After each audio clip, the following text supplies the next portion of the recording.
Abdurrahman bin Auf bin Abdi Auf bin Abdul Harits bin Zahrah. Beliau berasal dari Bani Zuhrah, salah satu suku terpandang Quraisy. Ibunya adalah Syifa binti Auf. Garis keturunan ini menjadikannya salah satu sahabat yang memiliki hubungan kekerabatan dengan Rasulullah melalui ibunda beliau Aminah binti Wahab yang juga berasal dari Bani Zuhrah. Abdurrahman adalah salah satu dari orang pertama yang memeluk Islam atau as-sabiqunal awwalun.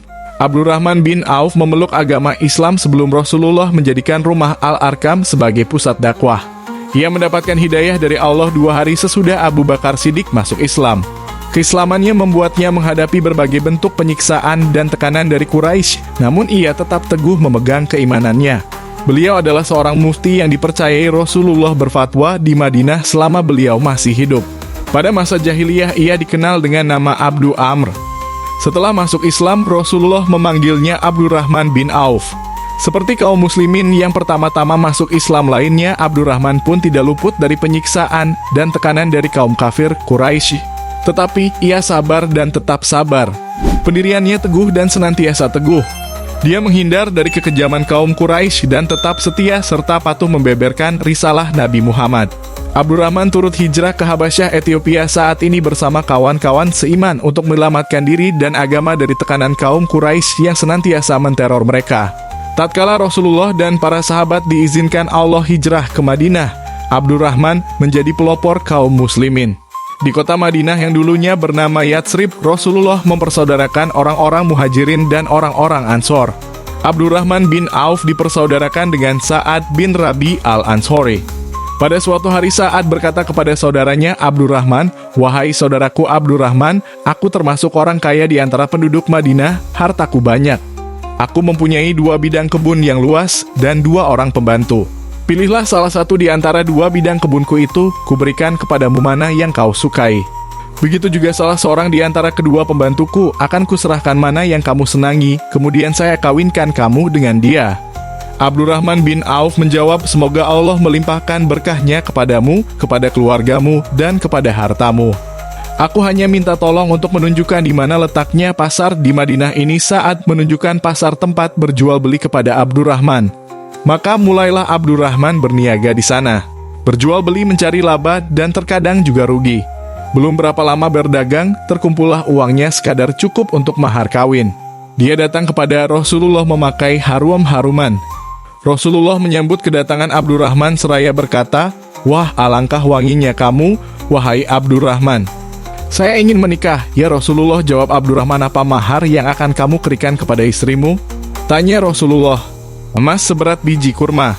Rasulullah menjawab, "Laksanakanlah walimah, walau hanya dengan menyembelih seekor kambing. Semoga Allah memberkahi pernikahanmu dan hartamu." Sejak saat itu kehidupan Abdurrahman bin Auf menjadi makmur. Seandainya dia mendapatkan sebuah batu, maka di bawahnya terdapat emas dan perak. Begitu besar berkah yang diberikan Allah kepadanya sampai ia dijuluki sahabat bertangan emas. Ketika perang Badar meletus, Abdurrahman bin Auf turut berjihad fi sabilillah. Dalam peperangan itu ia berhasil menewaskan musuh-musuh Allah antara lain Umar bin Utsman bin Ka'ab at-Taimi. Begitu juga dalam perang Uhud, dia tetap teguh bertahan di samping Rasulullah ketika tentara muslimin banyak yang meninggalkan medan peperangan. Saat perang Uhud berakhir, Abdurrahman mendapat hadiah berupa 9 iuka parah menganga di tubuhnya dan 20 luka-luka kecil yang diantaranya ada yang sedalam anak jari. Walaupun demikian, perjuangannya di medan tempur jauh lebih kecil dibandingkan pengorbanannya dengan harta benda. Pernah suatu ketika Rasulullah berpidato membangkitkan semangat jihad dan pengorbanan kaum muslimin. Beliau berdiri di tengah-tengah para sahabat seraya bersabda, "Jika kalian ada yang mau bersedekah, maka bersedekahlah. Aku ingin mengirim 1 pasukan ke medan perang." Mendengar ucapan Rasulullah itu, Abdurrahman bergegas pulang ke rumahnya. Beberapa saat kemudian ia kembali ke hadapan Rasulullah seraya berkata, "Ya Rasulullah, saya mempunyai uang 4.000 dinar. 2.000 aku sedekahkan karena Allah dan 2.000 saya tinggalkan untuk keluargaku." Lalu diserahkannya sebanyak 2.000 kepada Rasulullah. Rasulullah bersabda, "Semoga Allah melimpahkan berkahnya kepadamu terhadap harta yang kamu berikan. Dan semoga Allah memberkahi juga harta yang kamu tinggalkan untuk keluargamu." Kedermawanan Abdurrahman bin Auf dapat juga dilihat ketika berlangsung perang Tabuk, yaitu perang yang terakhir kalinya diikuti Nabi. Tatkala Rasulullah bersiap-siap untuk menghadapi pasukan Romawi dalam perang ini, beliau membutuhkan dana dan tentara yang tidak sedikit. Selain itu, Madinah tengah dilanda musim panas. Ditambah lagi perjalanan ke Tabuk sangat jauh dan sulit. Dana yang tersedia hanya sedikit. Banyak di antara kaum muslimin yang kecewa dan sedih karena ditolak Rasulullah menjadi tentara yang akan turut berperang dikarenakan kendaraan tidak mencukupi. Mereka yang ditolak itu pulang dengan air mata bercucuran kesedihan karena mereka tidak mempunyai apa-apa untuk disumbangkan. Mereka yang kembali ini terkenal dengan nama Al-Bakain atau orang yang menangis. Pasukan yang berangkat terkenal dengan sebutan Jaisyul Usrah atau pasukan susah. Karena itu Rasulullah memerintahkan kaum muslimin mengorbankan harta benda mereka untuk jihad fi sabilillah. Dengan patuh dan setia mereka memenuhi seruan Nabi yang mulia itu. Abdurrahman bin Auf turut mempelopori dengan menyerahkan 200 uqiyah emas. Mengetahui hal itu, Umar bin Khattab berbisik kepada Rasulullah, sepertinya Abdurrahman berdosa karena tidak meninggali uang belanja sedikit pun untuk keluarganya. Rasulullah bertanya kepada Abdurrahman, apakah kamu meninggalkan uang belanja untuk istrimu? Jawab Abdurrahman, ya.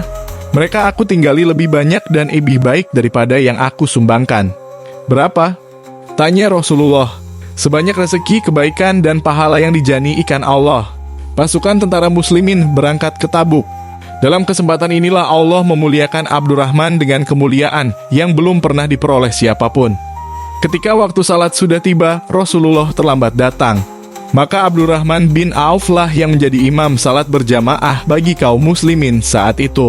Setelah hampir selesai rakaat pertama, Rasulullah tiba, lalu beliau salat di belakangnya dan mengikuti sebagai makmum. Sungguh tidak ada yang lebih mulia dan utama daripada menjadi imam bagi pemimpin umat dan pemimpin para nabi, yaitu Sayyidina Muhammad SAW. Setelah Rasulullah wafat, Abdurrahman bin Auf bertugas menjaga kesejahteraan dan keselamatan Ummahatul Muminin atau para istri Rasulullah. Beliau bertanggung jawab memenuhi segala kebutuhan mereka dan mengadakan pengawalan bagi ibu-ibu yang mulia itu bila bepergian.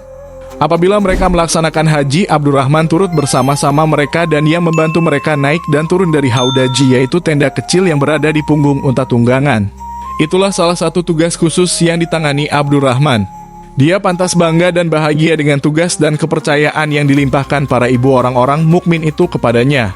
Di antara bukti lain yang dilakukan Abdurrahman dalam membantu Ummahatul Muminin itu adalah bahwa ia pernah membeli sebidang tanah berharga 4.000 dinar. Lalu tanah itu dibagi-bagikan seluruhnya kepada Bani Zuhroh dan kepada ibu-ibu orang mukmin, istri Rasulullah. Ketika jatah Aisyah radhiyallahu anha disampaikan kepadanya, ibu yang mulia bertanya, siapa menghadiahkan tanah itu buatku?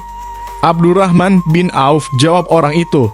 Aisyah berkata, Rasulullah pernah bersabda, tidak ada orang yang kasihan kepada kalian sepeninggalku kecuali orang-orang yang sabar. Begitulah doa Rasulullah bagi Abdurrahman terkabulkan. Allah senantiasa melimpahkan berkahnya sehingga Abdurrahman menjadi orang terkaya di antara para sahabat. Perniagaannya selalu meningkat dan berkembang. Kabilah dagangnya terus-menerus hilir mudik dari dan ke Madinah mengangkut gandum, tepung, minyak, pakaian, barang-barang pecah belah, wangi-wangian, dan segala kebutuhan penduduk. Pada suatu saat iring-iringan kabilah dagang Abdurrahman yang terdiri dari 700 unta bermuatan penuh tiba di Madinah. Semuanya membawa pangan, sandang, dan barang-barang lain kebutuhan penduduk. Ketika rombongan masuk kota, bumi seolah-olah bergetar. Suara gemuruh dan hiruk-pikuk terdengar sehingga membuat Aisyah bertanya, suara apa yang hiruk-pikuk itu? Kabilah Abdurrahman. Jawab seseorang memberitahu Aisyah, semoga Allah melimpahkan berkahnya bagi Abdurrahman dengan baktinya di dunia serta pahala yang besar di akhirat. Saya mendengar Rasulullah bersabda, Abdurrahman bin Auf masuk syurga dengan merangkak karena syurga sudah dekat sekali kepadanya. Kata Aisyah. Sebelum menghentikan iring-iringan unta, seorang pembawa berita mengatakan kepada Abdurrahman berita gembira yang disampaikan Aisyah bahwa Abdurrahman masuk syurga. Mendengar berita itu, bagaikan terbang dia pergi menemui Aisyah. Wahai Aisyah, apakah engkau mendengar ucapan itu dari Rasulullah? Ya, saya mendengarnya sendiri. Jawab Aisyah.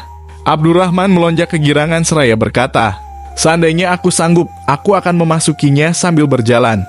Sudilah engkau menyaksikan kabilah ini dengan seluruh kendaraan dan muatannya kuserahkan untuk jihad fi sabilillah. Sejak saat itu semangat Abdurrahman semakin memuncak dalam mengorbankan kejayaannya ke jalan Allah.